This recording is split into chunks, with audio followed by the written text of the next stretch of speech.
Hi friends, आप अपने screen पर देख रहे हैं डॉक्टर सुबोध चंद्र सिंह को। जीएसएमपी क्लिनिक एंड न्यूज चैनल के अंतर्गत यदि आपका कमर अकड़ गया है या जकड़ गया है या घुटना आपका अकड़ गया है या जकड़ गया है, किसी किसी को दर्द बहुत ज़्यादा रहता है, लेकिन बहुत आदमी को दर्द उतना ज़्यादा नहीं रहता है। कमर में भारीपन महसूस होता है या घुटने में भारीपन महसूस होता है, यानी शरीर में आपका लचक नहीं महसूस हो रहा है, कड़ापन महसूस हो रहा है, कोई भी एक्सरसाइज भी आप नहीं कर पा रहे हैं। किसी किसी को तो दर्द बहुत ज़्यादा है, तो तरह तरह का कई प्रकार के एनाल्जेसिक दर्द को हटाने के लिए, दर्द को ख़त्म करने के लिए दर्द निवारक दवा तरह तरह का लेते रहते हैं, तो उसका कई प्रकार का साइड इफेक्ट होता है। यानी यहाँ तक का हार्ट को भी वो खराब कर सकता है, हार्ट के बल्ब को खराब कर देता है। जिसको ये बीमारी हो जाता है उन्हें ऑपरेशन तक करानी पड़ती है। सस्ते दवा के चक्कर में कई लोग 100, 200, 150 की दवा ले लेते हैं, तो कोई 20-20 रुपये की दवा ले लेते हैं और दर्द के लिए इस्तेमाल करते रहते हैं, तो इसका बहुत ज़्यादा साइड इफेक्ट है। दर्द को जड़ से समाप्त करने के लिए आपको पूरा लक्षण आपको बतानी पड़ती है। कई दर्द को यदि आप बैठ जाएंगे बिछावन पर तो दर्द आपको करता है, यदि चलने लगेंगे तो आपका दर्द धीरे धीरे समाप्त होने लगता है, यानी चलने से उसमें आराम मिलता है। कई लोगों को क्या होगा कि चलेंगे तो दिक्कत करेगा, जब बिछावन पर लेटे रहेंगे, बैठे रहेंगे, तो उनको किसी प्रकार का कोई दिक्कत नहीं होता है। यदि हड्डी आपका करकट चरचर कर रहा है, यानी हड्डियों से करकट चरचर पटपट की आवाज़ आ रहा है, तो आपके लिए शुभ संकेत नहीं है। ये कई प्रकार के विटामिन मिनरल्स की कमी को दर्शाता है।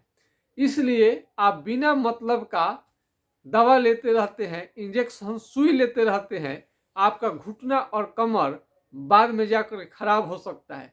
साइटिका का पेन के कारण यदि आप इधर उधर का दवा लिए हैं, सोच समझ कर दवा नहीं ले रहे हैं, तो साइटिका भी जाकर के आपको बहुत बाद में परेशान कर देगा। कमर में यदि भारीपन बना रह रहा है और शरीर जो है आप झटक कर तेज दौड़ भी नहीं सकते हैं, हमेशा करापन रखता है, ज्वाइंट आपका करा करा रह रहा है, तो ये भी बुझिए कि आपके लिए अच्छा संकेत नहीं है। आज अगर इस पर ध्यान नहीं देते हैं और उम्र बढ़ने के साथ साथ ये परेशानी करते जाएगा, खास करके जब बुढ़ापा आएगा तो और परेशान कर देगा। और घुटना और ज्वाइंट में अगर हल्के हल्के दर्द रहे तो कभी अपने को फिट महसूस नहीं करते हैं। आप यदि आपका अकड़न और जकड़न जड़ से समाप्त नहीं हो पा रहा है, कोई भी विधि अपना ले रहे हैं, ज्वाइंट में सूजन भी आने लग रहा है, तो रिमेटिक अर्थराइटिस जो है हर ज्वाइंट को टारगेट करता है।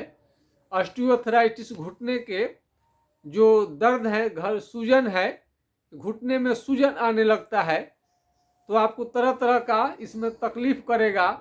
जब आपको कोई भी घर में बच्चा हो और उसका हड्डी बजे और उसको बार बार उंगली बजाने की आदत पड़ जाए, किसी भी बच्चा को हमेशा खींचते रहे, तानते रहे, हमेशा पट पट ये सब बजाते रहे, तो समझिए कि उसको गठिया का रोग होने वाला है। आज के डेट में आपको सावधान होनी चाहिए।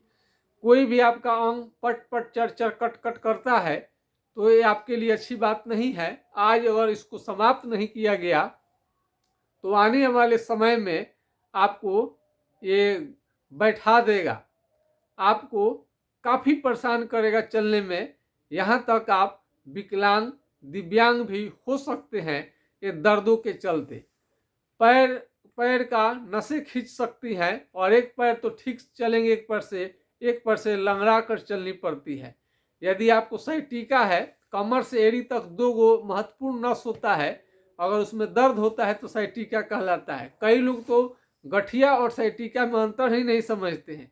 मोटा मोटी समझिए, गठिया जो होता है, गांठ जहाँ जहाँ ज्वाइंट है शरीर में वहाँ दर्द होता है, और साइटिका एक नस का नाम है जो कमर से पीछे साइड में, कमर के पीछे साइड यानी कूल्हे से एड़ी तक एक मोटा नस जाता है जो कि दोनों पैर में होता है। वो पीछे वाले साइड में कमर से अगर एड़ी तक दर्द हो तो यह साइटिका कहलाता है। कई लोग पूछते हैं डॉक्टर से कि हमें क्या हुआ है, डॉक्टर बोल देगा कि साइटिका है, तो समझ में नहीं आता है लोगों को कि ये क्या बोल रहे हैं डॉक्टर साहब की साइटिका। साइटिका का मतलब यही होता है गठिया, गठिया अलग बीमारी हो गया, और साइटिका का पेन जो होता है इसमें एक पैर में भी हो सकता है, दोनों पैर में भी हो सकता है, काफी लंगड़ा कर चलनी पड़ती है।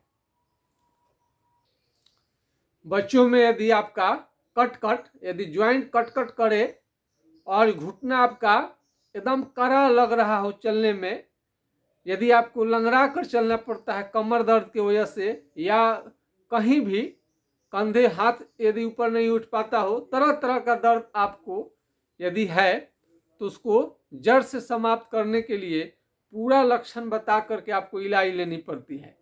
कट चरचर करता है तो विटामिन डी की कमी आपको हो सकता है, कैल्शियम की कमी हो सकती है, तो इसका उपचार अभी से ही हो जाएगा तो आपका कमर जो में होगा लचीलापन आ जाएगा, घुटना लचीला बनेंगे, जिसे चलने के बाद में आपको ठक ठक की ये समस्या दूर हो जाएगी। चलने में आपको काफ़ी लगता है कि पैर रखते ही कितना हमारा टूट जाएगा, यदि थोड़ा सा भी इधर उधर कर दे तो शरीर में हड्डियों में क्या होना चाहिए, मुलायम होना चाहिए आपका हड्डी, जिधर मोड़ना चाहे उधर मोड़ जाए।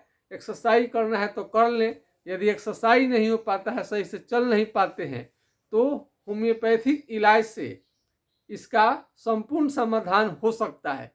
यदि आप होम्योपैथिक सलाह लेना चाहते हैं, तरह तरह के भयंकर से भयंकर दर्द के लिए आप बहुत सारा दवा प्रयोग कर लिए हैं, बड़े बड़े डॉक्टर से मिल चुके हैं, सुई इंजेक्शन लगवा ली है, फिर भी दर्द जाने का नाम नहीं लेता है। तो यदि गठिया को ज़बरदस्ती आप दर्द दूर करना चाहेंगे तो हार्ट पकड़ लेगा, हार्ट पर ही चलाएगा तो जानलेवा भी हो सकता है, आपका जान तक चला जाए यदि गठिया को सही से उपचार नहीं किया गया। और बार बार दर्द के लिए अंग्रेजी दवा लेना आपके लिए सही नहीं होगा। होम्योपैथिक दवा का कोई साइड इफेक्ट नहीं होता है और लक्षण के अनुसार चलाया जाएगा तो अस्थायी रूप से आपको फायदा मिलेगा। यदि आपको ज्वाइंट को जकड़ गया है तो ज़रूर आप संपर्क करिए। हमारा व्हाट्सएप नंबर है 9801757533 यानी 980 1757 533 पर आप राय ले सकते हैं हमारा। दूसरा नंबर है, यदि यह नंबर नहीं लगे तो दूसरा नंबर है 7070333342 यानी 70-700-333-42 पर आप संपर्क कर सकते हैं। हमें वीडियो उतना बनाने से अच्छा से नहीं आता है, लेकिन घुटना को हम दिखाते कैसे कर कर चरचर करता है, तो घुटना को चरचर कर कर पटपट कुछ भी आवाज़ आए या करापन लगे तो आपको ज़रूर संपर्क करनी चाहिए। पैरालिसिस भी का केस है, वो भी होम्योपैथिक इलाज से धीरे धीरे 100% क्यूर हो जाता है। आप सोचे भी नहीं होंगे कि पैरालिसिस का इस ढंग का केस भी ठीक होगा, वो भी ठीक हो जाएगा। तो आज के खास वीडियो में बस इतना ही। जय हिंद, जय भारत।